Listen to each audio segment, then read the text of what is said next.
Hello, fight fans. Luke Thomas here to react to the big news that broke overnight about UFC 205. So if you didn't hear, it goes something like this. Conor McGregor is going to fight Eddie Alvarez at UFC 205. That will be the main event. And here's the kicker. It's going to be for the UFC lightweight title. Obviously, Alvarez is the lightweight champion, but there's another wrinkle involved. Conor McGregor is going to keep his 145-pound belt. If Conor McGregor wins on November 12th, he'll be the first UFC fighter ever to hold two bouts in two different weight classes at the same time. There is some precedent for this in the modern era of mixed martial arts.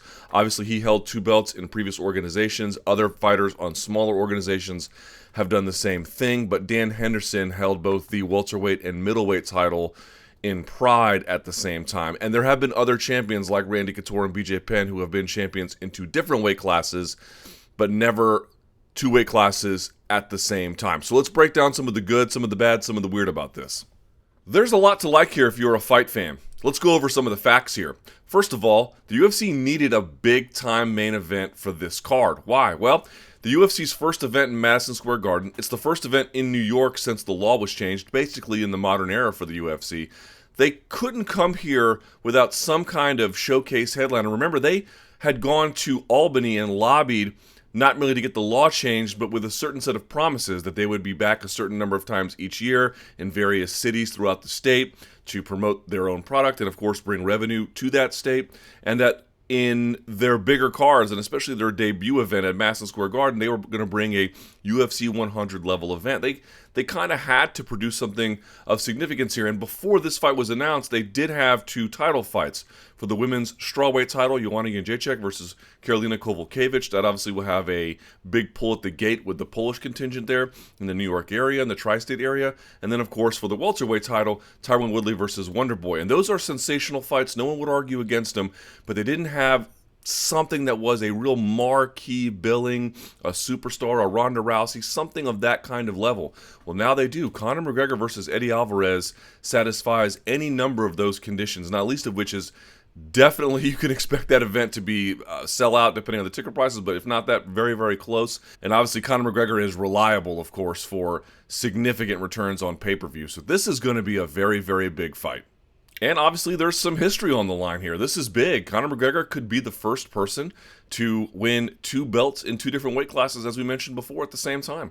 No one's ever done that in the Ultimate Fighting Championship. So there's a lot to like there. Plus, think of it this way. Eddie Alvarez can do a lot as a fighter. He can wrestle. He can strike. He's been in 5-round wars. Say whatever you want about Alvarez's chances, whether you like him, whether you don't. This is a credentialed, experienced fighter. So if Conor McGregor is going to win two titles and hold them simultaneously, he's going to have to earn it. Eddie Alvarez has done a lot in the sport and can do a lot inside the cage. And so in some ways, as a guy who can wrestle and as a guy who has said previously wrestling is the way to beat Conor McGregor, but can also strike and frankly is a little bit hittable himself, well, maybe even a lot hittable, this fight could be really, really exciting and a very tough test for Conor McGregor as he pushes his career into the stratosphere.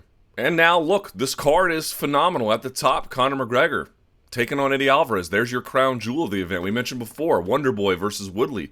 Then you got Kowalkiewicz and Jędrzejczyk. It was also announced today that Weidman is going to be on the card. Chris Weidman, the New York guy, is going to be taking on Yoel Romero. Don't forget, Donald Cerrone's taking on Kelvin Gastelum. Misha Tate versus Raquel Pennington. Frankie Edgar's on this card versus Jeremy Stevens, Tim Kennedy, and then the return of Rashad Evans, but this time at middleweight. And it goes on and on and on from there. This card is stacked. Now, who knows if it's going to hold together between now and then? Knock on wood, fingers crossed. But as it stands, they've got a huge event on their hands, the Ultimate Fighting Championship, and there's going to be a lot for fans to enjoy. But with every kind of event where there's a winner, there's also a loser, or in this particular case, a set of losers, or people on the losing end of things anyway. You got to feel bad for a couple of guys. No one more so than Khabib Nurmagomedov. I understand, and I think a lot of fans will also understand, that the allure of McGregor versus Alvarez was just too great. On its own, there's history. On its own, it's a compelling stylistic matchup, and on its own, it's going to do big business. So the gravitational pull to make that, especially in the context of the Ultimate Fighting Championship needing a big headliner for this big card, it was just too big to pass up. Okay, fair enough, but that doesn't mean it's not necessarily unfair or hard to stomach for Nurmagomedov. This is a guy who has had a very tough run in the Ultimate Fighting Championship and was poised for a big title shot here against Eddie Alvarez. Had signed bout agreements for 205, and if that didn't work, for 206. Getting on Twitter the other day and saying, well, now he feels like he was a pawn just to make Alvarez versus McGregor happen. You can understand his frustration. You know, not a lot of guys can compete this long at an elite level and hold an undefeated record, especially in the lightweight division, which is just absolutely the piranha's tank of all the divisions in mixed martial arts. And he is at the very, very top of it. If we're talking about meritorious grounds in terms of what you have done in the cage, no one's resume at lightweight for getting a title shot is better than Nurmagomedov's. Yes, obviously there are some other factors involved here that go into making fights. Fair enough. But I can understand and sympathize with Nurmagomedov's position that what else can he possibly do besides win to get a title shot? Some folks have noted, well, he was out with injury. Okay, fair enough. But I don't really feel like it's all that wise or even fair to hold that against him. This is a sport with a 100% injury rate. McGregor lost a full year from August of 2013 to July of 2014 with an ACL repair. Now, of course, he's been the Iron Man since then, and he showed up in ways more so than Nurmagomedov. I'm not saying that the two are tantamount. I'm just saying that these guys don't necessarily plan to get injuries. And yes, no doubt about it, Nurmagomedov had a really bad spell there where he missed a lot of time. Okay, I get it. I'm not arguing otherwise. But it's not like he's been this chronically injured guy throughout his career. Frankly, that's a claim you could make about someone like Chris Weidman. Now, he's not in a headlining role on this card. I'm just trying to make a point. If you're Nurmagomedov, you have to be throwing your hands up and saying, what else can I possibly do? And then there's Jose Aldo. Now, I don't feel necessarily as bad for him because he did get a chance to rebound against Frankie Edgar at UFC 200. He is that interim champ. There are some options for him, right? He can face maybe Max Holloway, or maybe he can jump up and fight Nurmagomedov at 155. He's got some options, but certainly it still leaves that whole division in limbo. Again, you can understand why the fight between Alvarez and McGregor happened, but that still leaves this sort of unresolved issue with Aldo. Is he going to defend his interim title? That happens in boxing quite commonly, but is fairly rare in mixed martial arts, or at least the Ultimate Fighting Championship, especially when the guy who's holding the belt is still an active competitor. It's happened when, for example, Dominic Cruz was gone and Barao was defending it, and then they just did what they did. We all know the story there, but you get the idea. It's weird when there's a guy who is a healthy, able champion. He's just not fighting that division, so they have to keep moving on without him. Not the end of the world. Again, there are still some fights they can make, and maybe no matter what happens here, he'll go down afterwards. I don't really know. That's not clear exactly yet, but nevertheless, this still leaves Aldo and featherweight in a bit of limbo, albeit more options than, or at least, a better case scenario than poor old Nurmagomedov. All right, now let's talk about some of the unusual or weird, not good, not bad necessarily, but maybe something to pay attention to. First of all, 3 title fights on the main card. I believe this is the first time the UFC has ever done that. Now, remember, UFC 33, there were only 2 title fights on that main card, but all the fights on the main card went to a decision, and it ran over the allotted broadcast time, widely considered to be a disaster for them. I think since that time, they've been very hesitant to say we're going to gamble with that. Now, they've done 2 title fights on any number of cards since then, but never 3 because they really want to avoid that. So it's going to be interesting to see how they manage that broadcast. So that's something the UFC is going to have to be monitoring. Does that mean they're going to have less filler in between fights to compensate for it? Potentially. They're kind of relying on those first 2 fights to kind of zip along. They may not. What if all the fights go to a decision?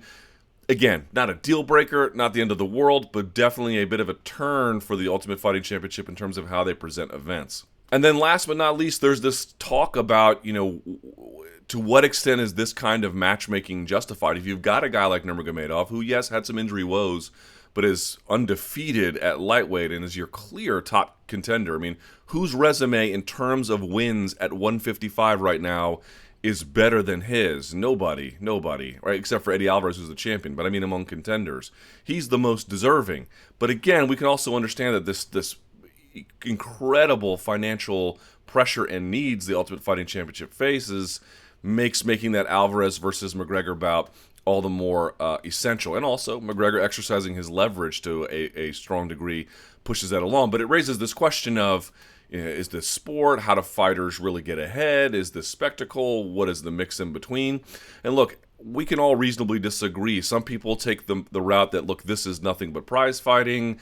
This is just the rules of the jungle. This is how you get ahead. Just get used to it. This is not a tournament structure sport, and it's never going to be. And there is some merit to that argument. And there's also merit to the argument that, like, look, okay, that might be true, but are we really going to throw the baby out with the bathwater here, where we just have a free-for-all, where we don't manicure divisions, where we don't have hierarchy? Why do we have rankings in the first place if they're just never going to matter? Look, we can understand that things have to get fudged now and again, and if there's going to get fudged at any moment, it feels like McGregor Alvarez is a fine opportunity to fudge things, but we just can't ignore the needs of the lightweight division. We just can't tell contenders all the time, too bad, so sad. There's got to be some way where we keep this a measure of integrity in the process. And I think there's a fair amount of truth to that argument as well. You're going to have to decide which one matters more for you. But the UFC, as they move into the next era, especially with someone like McGregor, who makes this debate even more complicated by leveraging his own needs over these not one but now two divisions, it's going to be really interesting to see how they handle it. I personally lean a little bit more towards the side of, I get that you have to make this Alvarez-McGregor fight. It's just too big to say no, given all the needs. Okay, fair enough. But I also feel like it is a very fair position to say Nurmagomedov has definitely taken an L here, and it wasn't his fault, and it's really kind of, in a way, unfair, and he should be taken care of after this. Is he going to sit and wait for the winner of McGregor versus Alvarez? I don't know. Is he going to fight Michael Johnson? I don't know. It's not clear exactly what he's going to do. We'll find that out. But until then, stay tuned to MMAfighting.com, and of course, this here YouTube channel. Subscribe. And just get ready for the madness, folks. Here we go, UFC 205, just about 6 weeks and some change away.